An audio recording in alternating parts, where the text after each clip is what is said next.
Question number next दिया गया है कि एक टोकरी के आमों को एक बालिका 4, 6 और 9 की ढेरियों में सजाती है।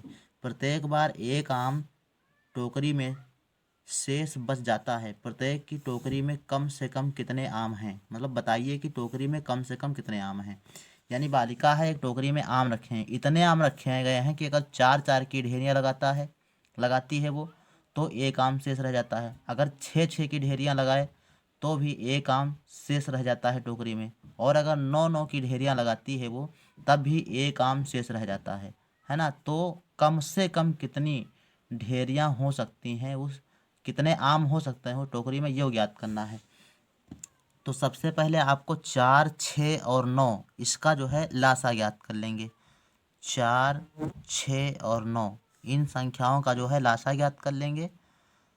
तो लासा से वह संख्या आएगी जिससे अगर हम ढेरी लगाएं तो बराबर आपकी जो है आ जाएगी, एक भी आम बचेगा नहीं, है ना। जो आपकी ढेरी आएगी, जैसे इतने आम आ जाएंगे कि उस उतने आम अगर होते तो एक भी आम बचता नहीं, है ना।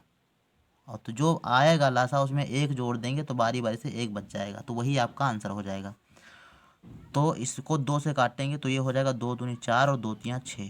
ये हो जाएगा, 9 कटेगा नहीं तो इसको ज्यों का त्यों लिख देंगे। 2 से फिर काटेंगे तो ये हो जाएगा 2 एक कम 2 और 3 यहाँ पर और 9 यहाँ पर लिख देंगे। फिर इसके बाद 3 से पहाड़ा लगाएंगे तो 3, 3 एक कम 3 और 3 तियाँ में 9। फिर देखो आपको 3 से पहाड़ा लगा देना है तो 1, 1 और 3, 3 एक कम 3। अब देखो यहाँ से आपका लासा निकल के आएगा 2 × 2 और गुणे 3 × 3, है ना।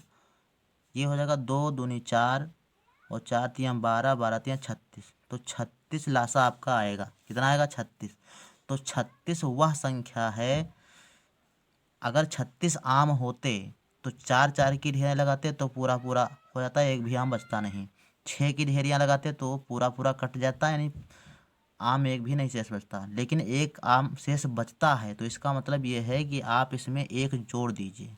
क्या कर दीजिए? एक जोड़ दीजिए। तो लिख दीजिए अतः अभीष्ट अभीष्ट आमों की संख्या, आमों की संख्या यानी जो पूछा जा रहा है उनकी संख्या, तो ये हो जाएगी 36 + 1 बराबर 37, है ना। तो आमों की संख्या कितनी है? 37 आम हैं। तो जब 4-4 की ढेरियाँ लगाएंगे तो 4 9 36, 9 बार में 9 ढेरियाँ बन जाएगी और एक शेष बच जाएगा। और 6-6 की ढेरियाँ लगाओगे तो 6 छाक 36, 6 ढेरियाँ लग जाएंगी, एक बच जाएगा। और जब 9 की ढेरियाँ लगेंगी तो 9 चौक 36, 4 ढेरियाँ बन जाएगी और एक शेष रह जाएगा। तो ये आपका आंसर हो जाएगा।